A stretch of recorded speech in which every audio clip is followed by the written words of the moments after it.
Hello students, I am Anjali Gupta, faculty of Narayana. Today we will discuss the topic of statistics and probability and the chapter of moments. Okay, so statistics and probability पर कुछ topic हमारे बाकी रह गए थे, तो पहले मैं वह टॉपिक आज डिस्कस करूँगी। तो आज मैं आपसे डिस्कस करूँगी मूवमेंट्स के बारे में। मूवमेंट्स बहुत ही इम्पॉर्टेंट टॉपिक हैं और इससे हम जो कार्ल पियर्सन कोफिशिएंट होता है उसके पैरामीटर लाइक स्क्यूनेस एंड कोर्टोसिस, उन सभी के बारे में हम स्टडी करेंगे। और इसके कुछ एग्जांपल्स एग्जाम में पूछे जाते हैं, just like find movement about mean, movement about origin and movement about any other point and like positive skewness, negative skewness. Okay, तो देखिए स्टूडेंट्स, मूवमेंट का मतलब क्या होता है और मूवमेंट्स अबाउट ओरिजिन को किससे दिखाते हैं? Mu R dash, mu R dash. ये देखिए, ये रेड पेन से मैं आपको शो करती हूँ mu R dash. Okay, mu R dash. ऐसे ही मूवमेंट अबाउट मीन को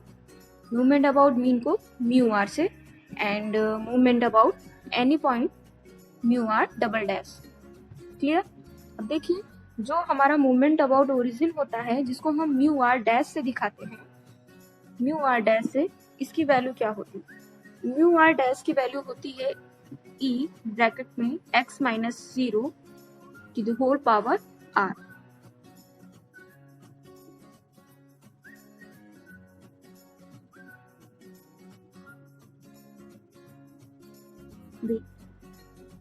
यस, तो म्यू r बराबर 0 पर निकालेंगे तो mu 0 dash is equal to E x minus 0 और r की जगह 0 रखेंगे तो इसकी वैल्यू कितनी आएगी?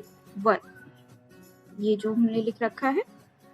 फिर उसके बाद म्यू डैश 1 निकाला है, म्यू डैश 1 की वैल्यू क्या आएगी? ई एक्स के बराबर आएगी, जिसे हम मीन बोलते हैं। मीन को किससे दिखाते हैं? एक्स बार से। ये मैं आपको पहले बता चुकी हूँ कि मीन को एक्स बार से डिनोट किया जाता है। तो हमें ये चीज याद रखनी है, जो ये मैंने ब्रैकेट्स में लिख रखा है कि first movement about origin is mean. आपको क्वेश्चन आ सकता है कि फर्स्ट मूवमेंट अबाउट ओरिजिन क्या होता है, तो आप क्या लिखेंगे? मीन। और मीन को किससे दिखाते हैं?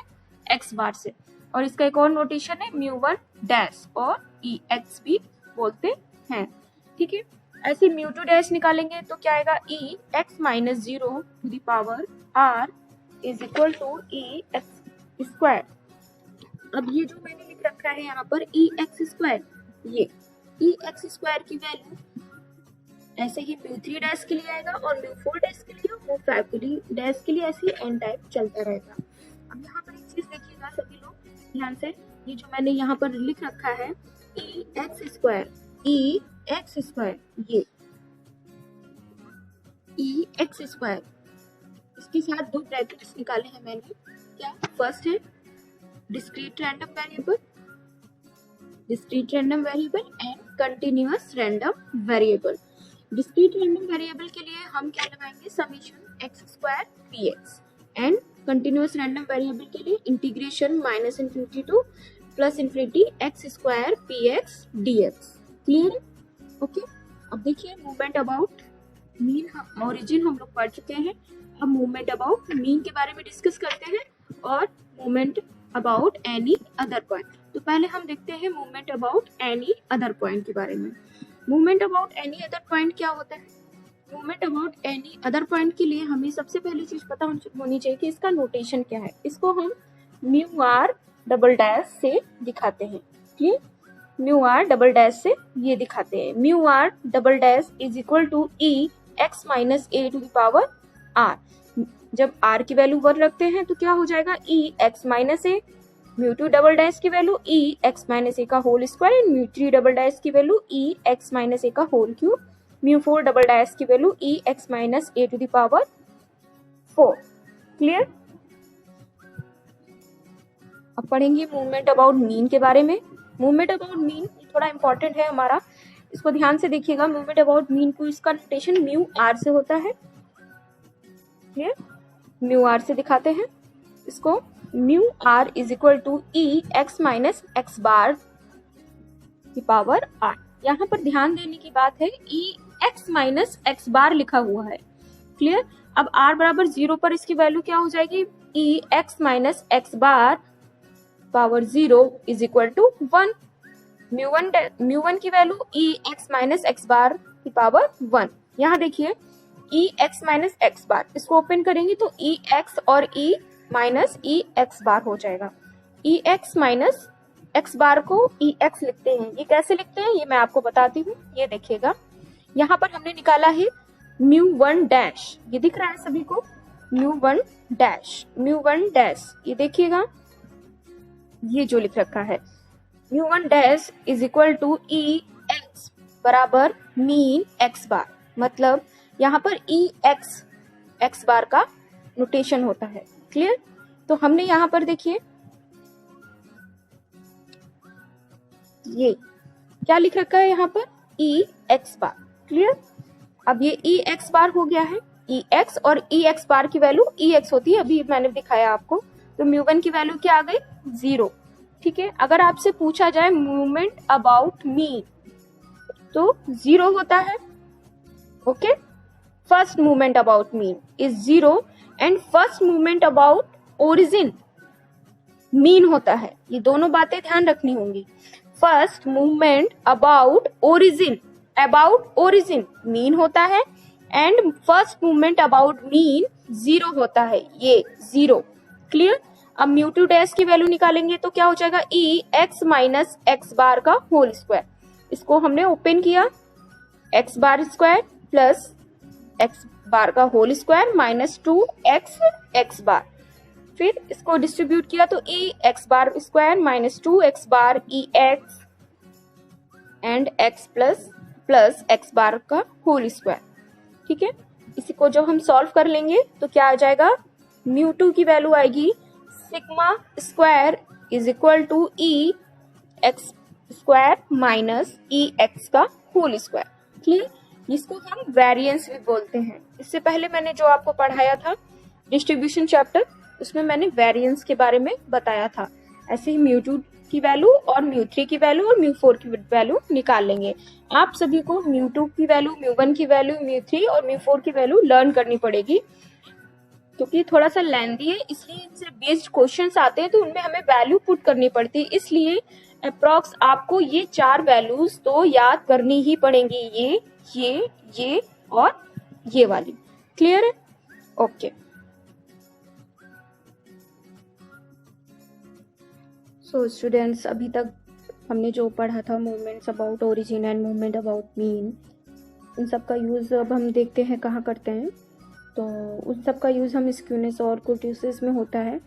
तो देखिए स्क्यूनेस एंड कुर्टोसिस क्या होता है, मतलब कि हम ये कह सकते हैं कि हमें जो भी कर्व दे रखा होता है या जो भी डिस्ट्रीब्यूशन दे रखा होता है, उस कर्व को हम जब देखते हैं तो हमें ये पता चलेगा उस कर्व को मतलब कैसे रखा गया है। नॉर्मल डिस्ट्रीब्यूशन से अगर देखा जाए तो उस कर्व का मीन, मीडियन, मोड अच्छा इक्वल होगा। एंड तो स्क्यूनेस के में हम कर्व की सिमेट्री के बारे में पढ़ते हैं।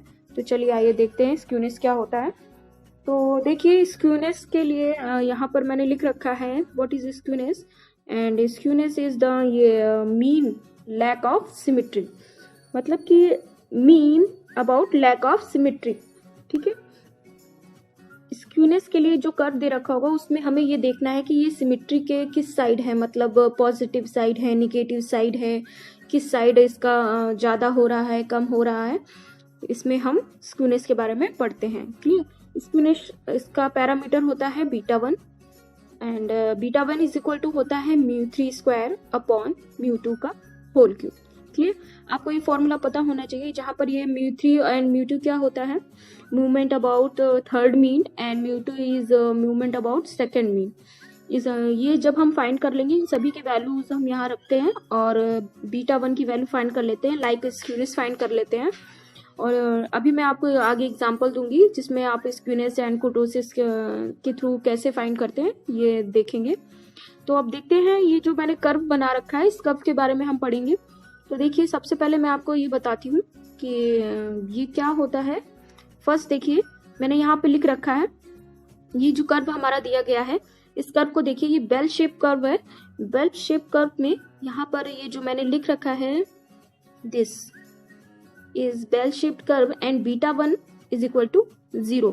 दैट मीन्स कि इफ β1 की वैल्यू, जब हम ये मूवमेंट अबाउट मीन रखेंगे और उसको सॉल्व करेंगे, अगर हमारा β1 0 आ रहा है तो उसका मतलब क्या होगा। अगर β1 0 आ रहा है तो उस सेंस का मतलब है कि हमारा जो बेल शेप्ड कर्व है वो कैसा है, नॉर्मल डिस्ट्रीब्यूशन का है। And this is symmetrical. Symmetrical that means mean, mode and median इन सब की वैल्यूज इक्वल है। तो एक चीज ध्यान रखनी होगी कि जब भी हमारा β1 0 होगा तो मीन, मोड एंड मीडियन इन सब की वैल्यू इक्वल होती है। इसको हम क्या बोलते हैं, सिमेट्रिकल कर्व। और ये किसके थ्रू होता है, नॉर्मल डिस्ट्रीब्यूशन के थ्रू। क्लियर। अब नेक्स्ट कर्व देखती हूँ। नेक्स्ट कर्व देखिए यहाँ पर मैंने लिख रखा है β1 is greater than 0। That means अगर β1 की वैल्यू हमारी 0 से बड़ी आ रही है, अगर β1 की वैल्यू 0 से बड़ी आ रही है तो ये कर्व देखिए पॉजिटिव की तरफ ज्यादा बना हुआ है। इस कर्व को ध्यान से देखिएगा, ये जो कर्व मैंने बना रखा है इस कर्व को देखिए, ये इसका शेप जो है ये पॉजिटिव की साइड ज्यादा है। दैट मीन्स ये जो पॉजिटिव एरिया है यहाँ पर मीडियन एंड मोड लाई करे, मीडियन एंड मीन लाइन करेगा। देखिए यहाँ पर मैंने लिख रखा है Karl Pearson coefficient and positive skewness. जिस अगर पॉजिटिव होगा तो positive side median and mean lie करेगा एंड मॉड की पोजीशन तो मिडिल में ही होगी। इसको हम पॉजिटिवली स्क्यूनेस बोलते हैं। क्लियर। अब नेक्स्ट कर्व देखते हैं। नेक्स्ट कर्व में क्या लिख रखा है, this is β1 is less than 0। अगर β1 की वैल्यू लेस देन 0 आ रही है तो हमारा ये कर्व निगेटिव साइड ज्यादा मूव कर रहा है। इसको हम देखते हैं, यहाँ पर ये निगेटिव साइड मूव करेगा, इसको हम निगेटिवली स्क्यूनेस बोलते हैं। एंड इसमें मीन और मीडियन निगेटिव साइड लाइट करता है एंड मोड सेंटर में होता है। क्लियर। तो आपको एक चीज याद रखनी पड़ेगी कि हमारे ये जो कर्व दिए गए हैं इसमें हमें 3 तरीके से हो सकता है β1 की value. That means skewness find करने के लिए हमें सबसे पहली चीज फॉर्मूला पता होना चाहिए, जो क्या होता है β1 इज इक्वल टू μ3² अपॉन μ2 का होल क्यूब। ओके। एंड इसमें 3 प्रकार के ये कर्व हमारे आ सकते हैं, जिसमें β1 की वैल्यू 0 हो सकती है, ग्रेटर देन 0 हो सकती है और लेस देन 0 हो सकती है। अगर β1 की वैल्यू इक्वल टू 0 है तो कर्व हमारा सिमेट्रिकल होगा, नॉर्मल डिस्ट्रीब्यूशन। इफ β1 की वैल्यू ग्रेटर देन 0 है तो हमारे पॉजिटिवली स्क्यूनेस होगा। एंड β1 की वैल्यू अगर लेस देन 0 हो रही है तो ये हमारा निगेटिवली स्क्यूनेस होगा। क्लियर है। ओके। अब हम देखते हैं कुर्टोसिस के बारे में। कुर्टोसिस के बारे में पढ़ेंगे। कुर्टोसिस क्या होता है, तो देखिए स्क्यूनेस में हम कर्व की सिमेट्री के बारे में पढ़ते हैं कि कर्व हमारा पॉजिटिव साइड कितना है, निगेटिव साइड कितना है और सेंटर में है कि नहीं है, मीन, मीडियन, मोड कैसा है, इसका पॉजिटिव साइड लाइट कर रहा है, निगेटिव साइड लाइट कर रहा है।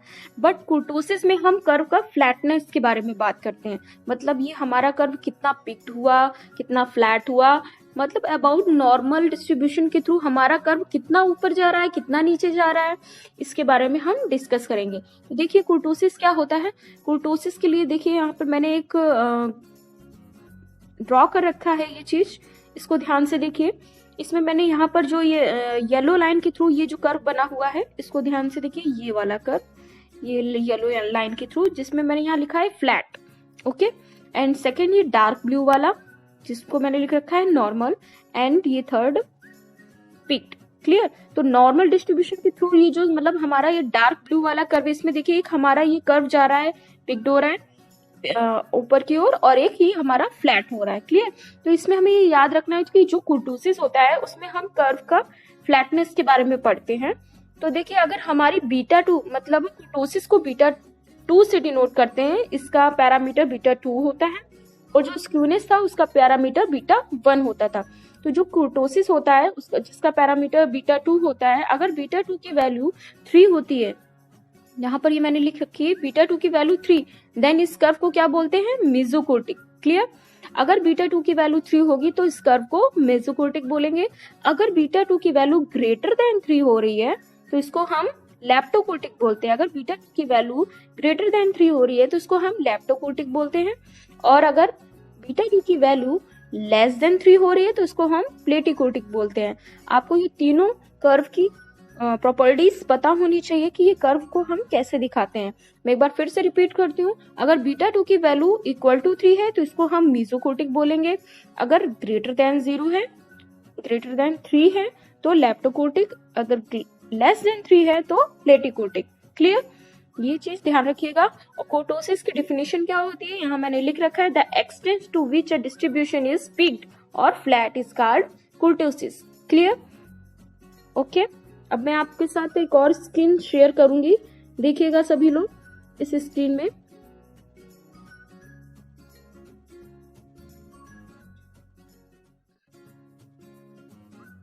दिस इज, ये देखिए बीटा 2 बराबर क्या लिख रखा है, μ4 अपॉन μ2 का होल स्क्वायर।